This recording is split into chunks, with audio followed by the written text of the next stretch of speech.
FM 98.0, le baromètre de l'économie sénégalaise.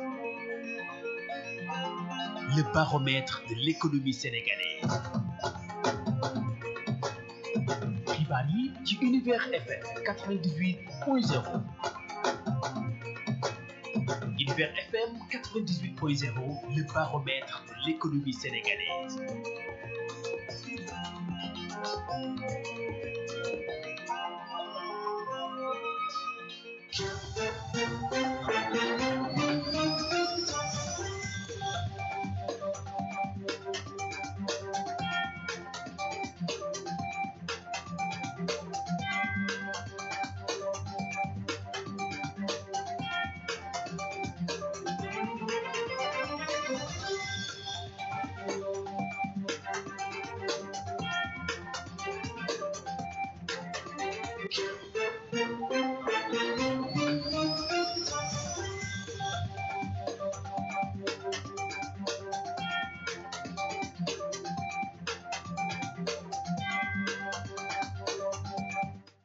Merci de nous rester fidèles sur la 98.0 Univers FM Dakar. Bonjour chers auditeurs, c'est l'heure des nouvelles brèves. Aïssatou Baro. Salimata sur la partie technique. Bienvenue à tous. Une délégation officielle de l'administration des douanes s'est rendue à la pouponnière de la Médina pour une visite sociale marquée par la remise d'importants dons destinés aux enfants vulnérables. La directrice a tenu à magnifier l'action des douaniers. Selon elle, la pouponnière accueille aujourd'hui au moins 92 enfants âgés de 0 à 4 ans. Le colonel Mohamed Nia, quant à lui, a félicité l'engagement des sœurs qui ont décidé leur vie est dédiée à la communauté. Dans ce sens, le concept douane population est une approche qui humanise l'administration et justifie de telles actions sociales, exprimant la sensibilité de l'autorité douanière face à la lourde tâche que représente la prise en charge de ces enfants. Et puis à Saint-Louis, le conseil académique de l'université Gaston Berger a exprimé sa vive préoccupation sur la persistance de la grève des étudiants et a réaffirmé le maintien de la date du 14 août 2026 pour la fin de l'année universitaire 2025-2026. Le conseil a décidé de se réunir à nous pour l'opportunité d'invalider l'année ou un semestre selon les propositions des instances de UFR et de l'Institut polytechnique de Saint-Louis. Le conseil académique a également chargé le recteur de prendre les dispositions nécessaires afin de traduire devant le conseil de discipline les étudiants ayant empêché le déroulement des enseignants. Il a rappelé également la coordination des étudiants de Saint-Louis reste suspendue et ne bénéficie d'aucune reconnaissance administrative ou juridique. L'info sur Univers FM. L'info sur Univers FM. Tout autre chose, Dr Aïda Diong Nia n'est plus la directrice de la météo. Elle a été remplacée par Oumar Kounté, nommé directeur par intérim. Il était jusqu'ici le chef du département de recherche de développement climatologique. Ce limogeage intervient au lendemain d'une interview que le docteur Aïda Diong Nia a accordé au journal L'Observateur dans le cadre de la Journée mondiale de la météorologie où elle parlait de l'autonomisation de la météo. En ces termes, je suis pour le principe de la séparation avec l'aviation civile. Pour rappel, elle a travaillé plus de 20 ans au service du Sénégal où elle a exercé plusieurs fonctions. Parlons politique pénale des mineurs au Sénégal en 2024. 345 mineurs ont été poursuivis, dont 76% placés sous mandat de dépôt. Ces chiffres ont été dévoilés par la directrice générale de la protection judiciaire et sociale lors d'un atelier, une rencontre qui porte sur la contribution à la mise en œuvre de la politique pénale des enfants en conflit avec la loi, citée sous la présence des magistrats en charge des affaires de mineurs au niveau des tribunaux de grande instance de Pikine, Guédiawaye, Rufisque, Thiès, Diourbel et Saint-Louis, ainsi des officiers de police judiciaire, des éducateurs spécialisés et des responsables de l'administration pénitentiaire. Place à l'actualité sportive. 100% sport. En sport, pour terminer, la défense, le Sénégal a officiellement déposé son recours et la défense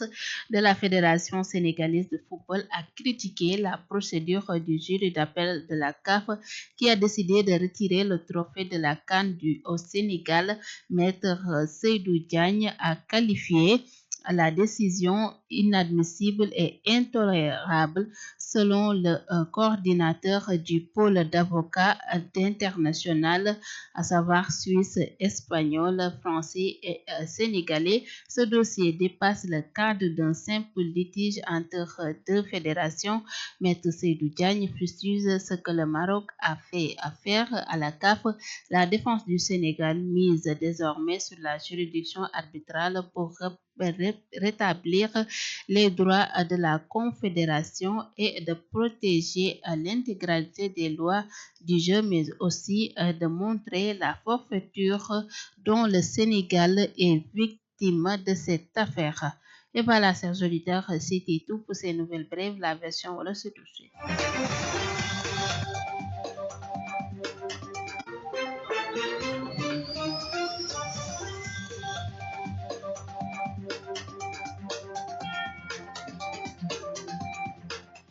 dal leen ak jàmm ci Univers FM 98.0 mbokk auditeurs yi ñu ngi leen di nuyu bu baax ñu dikk ak yéen ci tënku xibaar ñi ñu doore ak délégation bi nga xam ne moo bàyyikoo ci waa douane ñoom nag niki dañu amaloon ab visite ca pouponnière bu Médina fa ñuy denc xale yi nga xam ne daanaka dañuy soxla ndimbal bi de visite nag tënku ci ab action sociale boo xam ne dañ leen doon jox ndimbal ci wàllu dund ngir rek ñu mën a gën a taxaw ak gone yi nga xam ne amuñu doole. Directrice ba nag daal di rafetlu bu baax jéego yi nga xam ne douanier yi def nañ ko buñ sukkandikoo ci moom boobule pouponnière yàgg naa exister te ba fi ñu toll ni lu toll ci 92 tout tànk yoo xam ne seeni at mu ngi toll ci 0 ba ñeenti at lañ fay dalal. Colonel Mohamed Niang moom nag di rafetlu engagement bi nga xam ne sœur yi ñu ngi koy jël ngir toppatoo xale yi ak seen dund ba fii leen nag benn concept buñ teg di douane population nekk na loo xam ne dafay gën a rataxal diggante administration bi ak yenn ci ay pouponnière ci action sociale yi nga xam ne ñu ngi koy def, waaye itamit dafay gën a firndeel autorité bi nga xam ne douanier yi am nañ ko ci rek gën a sàmm tout tànk yi. ñu wax ci wàllu njàng mu kawe mi ca Saint-Louis université Gaston Berger nag ba fii mi ngi woy di am ay jafe-jafe gannaaw conseil d'administration bi nga xam ne ñoom fësal nañ ne le 14 août moom mooy date bi nga xam ne moom la ñuy jàpp ngir mën a tëj université bi ci année 2025 2026, waaye tamit ci boobule weer ba tey dinañ décider ndax dañuy invalider année bi wala benn semestre boo xam ne étudiants yi jot nañ ko def bu ñu sukkandikoo ci proposition yi nga xam ne mooy bàyyeekoo ci seen instance yu ñuy jàngee du UFR yeeg institut polytechnique bu Saint-Louis. Conseil académique ba nag di sàkku ci recteur bi rek mu jël ay responsabilités daal di yóbbu ci kanamu conseil de discipline étudiants yi nga xam ne dañ doon tere seen naataango yi ñuy amal jàng bu jaar yoon. Ba tey bii de conseil di xam ne ni coordination des étudiants bu Saint-Louis maanaam kuréel bi nga xam ne moo boot étudiants yu Saint-Louis dañ ko tasoon te fii ba fii décision bi jóguñ ci ndax yooyu le coordination amatul benn reconnaissance ci wàllu administration wala sax ci wàllu li nga xam ne moom moo di yoon. xibaar yi day wéyandi ci Univers FM juróom-ñeent fukk ak juróom-ñett yu tombal dara.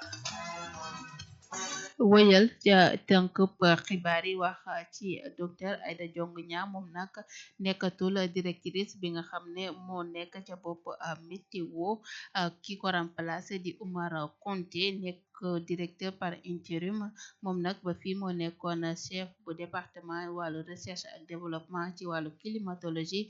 bii le tekki nomba tànk nag mi ngi am gannaaw ba docteur Aïda Diong Niang accordé woon benn interview ak journal bi di l'Observateur lu jëm ci journée bi nga xam ne ñi ngi ko doon màggal wàllu météo ci àdduna won nga këpp ca boobule interview nag da ci yëkkati ay kàddu doon wax ci autonomisation ne moom daal dinay ànd ngi ñu séppale aviation li nga xam ne moom moo di aviation civile bi ak lii di météorologie ba tax na rek ñu daal di tekki nombal tànkam ci boppale boobu direction ci fàttali moom nag daal dinay liggéey lu ëpp ñaar fukki at ci service wàllu météo fii ci Sénégal ak bëri na ay fonction yoo xam ne tamit moom la ci doon taxawee ñu wax ci mbirub yoon ak ci atuma 2024 lu toll ci 3345 mineurs di ay gone yoo xam ne ñu ngi amlante woon ak yoon ci ñooñu 76% yëpp dañ leen mandat de dépôt maanaam dañ leen tëj kaso yi le chiffre nag ki di direction générale bu protection judiciaire ak sociale moo ko xam ne ci benn ndaje waxtaan boo xam ne ñu ngi ko doon amal rek ngir xool naka la ñuy gën a taxawoo tout tànk yi nga xam ne dañuy amlante ak yoon di politique pénale des enfants en conflit avec la loi bi le ndaje nag mi ngi doon amal ci teewaay yenn magistrat yi nga xam ne ñoo yoro mbiri tout tànk yi ci tribunal yu Pikine yu Guédiawaye Rufisque Thiès Diourbel ak Mbour waaye itamit ci teewaay yenn ci ay officier ci police ak ay jàngalekat ak sax ay responsable yoo xam ne ñu ngi bokk ci administration pénitentiaire bi ñu wax ci tàggat yaram 100% tàggat yaram. tàggat yaram benn ponk lay doon Sénégal nag daal dinay déposé recours bi nga xam ne moom la teg ci table tribunal arbitrage bu sport ba tey défense bi nga xam ne moom mooy ëmb lii di avocat yi yàlla Sénégal ñoom nag niki sànq doon nañ amal janoo ak taskatu xibaar yi di ñaawlu li nga xam ne moo di décision bu bàyyeekoo ci jury d'appel bu CAF ni dañuy jël trophée bi ci loxoy Sénégal jox ko waa Maroc maître Seydou Diagne ne bile décision duñ ko nangu tey tamit nekk na loo xam ne xel sa da koo xalaatut ba tey buñ sukkandikoo ci pôle avocat yi nga xam ne ñu ngi nekk ca bitim réew lu ci mel ni Suisse Espagne ak France ak fii ci Sénégal nee nañ dossier bi dafa dépassé ak cadre loo xam ne ñaari fédération la waaye léegi am mbirub yoon lay nekkatu mbirub football wala sax sport ci wàllu terrain bi maître Seydou Diagne nag di ñaawlu bu baax Maroc taxawaay bi nga xam ne am na ko ci kanamu CAF ba mu mën a jël bii de décision ba tax na défense bu Sénégal léegi nag dañuy teg lépp ci wàllu yoon ak li nga xam ne moom moo di arbitrage ngir rek ñu mën a delluwaat Sénégal ak fédération ba li nga xam ne moom moo di seen droit ba noppi daal di protéger bépp loi boo xam ne mi ngi tënku ci wàllu football jamono ji mbokk auditeurs yi jaajëfale ci teewlu gi li lañ leen andiloon ci tënku xibaar fii ci Univers FM 98.0 ay satu baawa ci micro bi Salimata si technique bi bàyyi leen ngeen woyal ak suñu programme seen kàddu bi ngi ñëw léegi-léegi fii ci Univers FM 98.0